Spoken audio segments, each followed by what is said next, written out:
This is the vPad A1. It's a multi-parameter simulator. It's our competitive product to the Fluke ProSim 8. It has a number of advantages that we feel are quite interesting. The first being that there is a control unit that goes together with a handheld tablet to allow you to control all of the modules at the same time.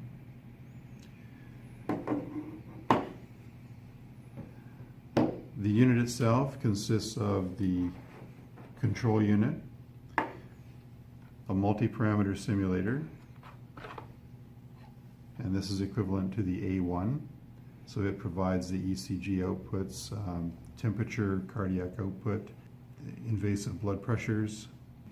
The other module is the SpO2 module. It connects to the interface unit and provides the interface to the finger probe of the SpO2 pulse oximeter.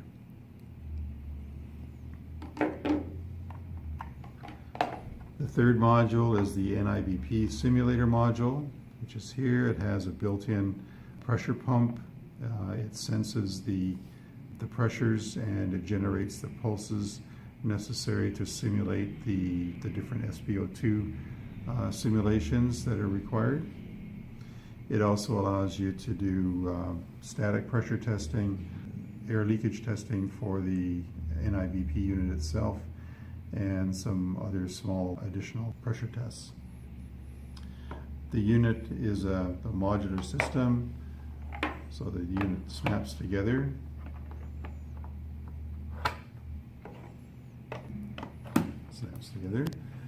So you've got the complete unit. I'm going to turn it like this.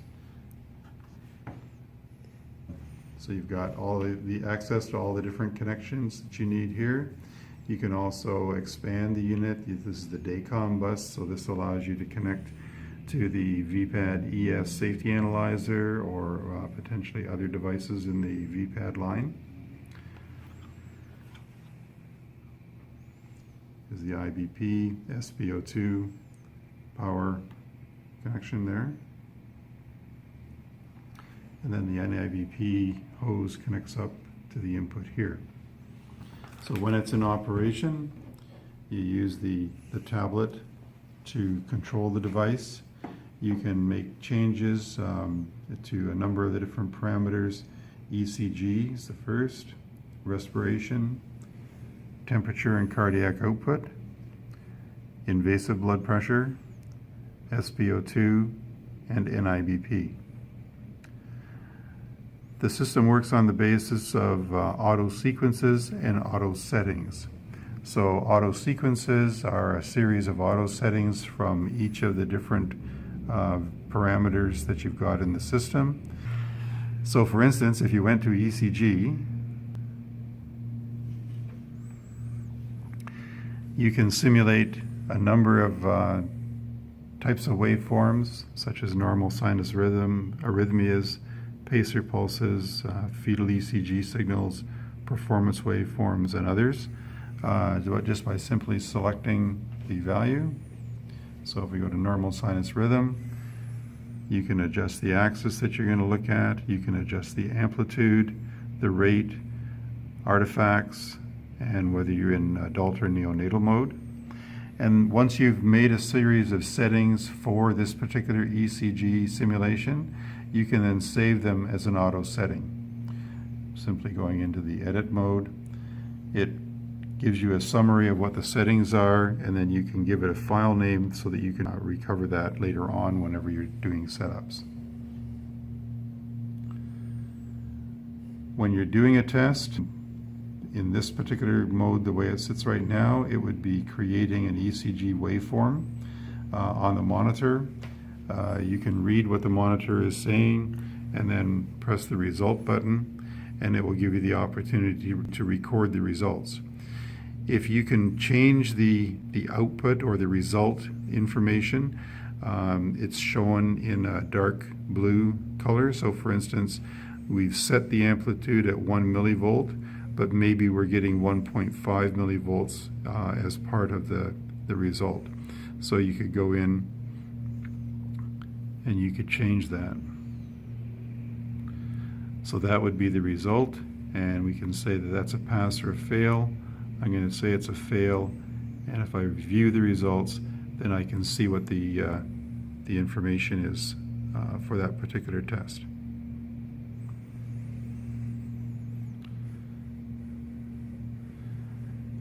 An auto sequence is a series of numerous auto settings. You can set it up so that there's one group of settings for ECG, respiration, IVP, for instance, and then once that test has been done, it will go on to the next in sequence until it's completed the complete auto sequence.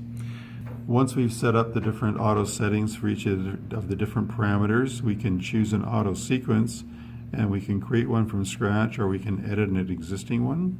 So you see here this one with two groups of auto settings. In the first one, we have an ECG arrhythmia. We could also add to that respiration. And so now you've got two settings in that particular group. So when you run a test, you will go through each of the groups, generate a test result, and then you will save the information into a file when you're completed. In the settings, you can also monitor what you're doing, but the key part here is you can do your own calibration and setting up of SpO2 curves or NIBP O curves.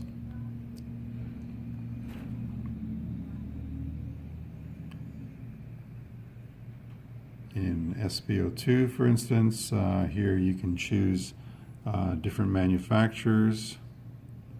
So for instance, we could choose a Massimo, and then there's only one particular Massimo model, so we can go from there. But here we've got your SpO2 values, your rates, and your amplitude.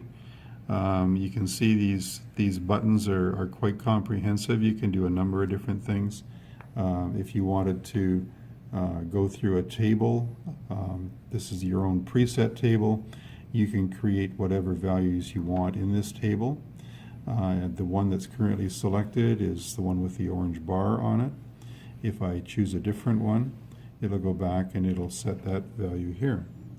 Now you can either go through the table by going into the table and selecting the value like I just showed you, or you can use the up and down arrows here to go through the presets, or you can actually go down one at a time or up one at a time by using the plus and minus keys. So those are common controls in the system, and it allows you to move around and make selections very easily. In NIBP, I mentioned there's a number of different things. You've got NIBP simulations. You can do leakage rate tests, overpressure tests, and just basic pressure tests in a automated mode, in a step mode, increasing or decreasing,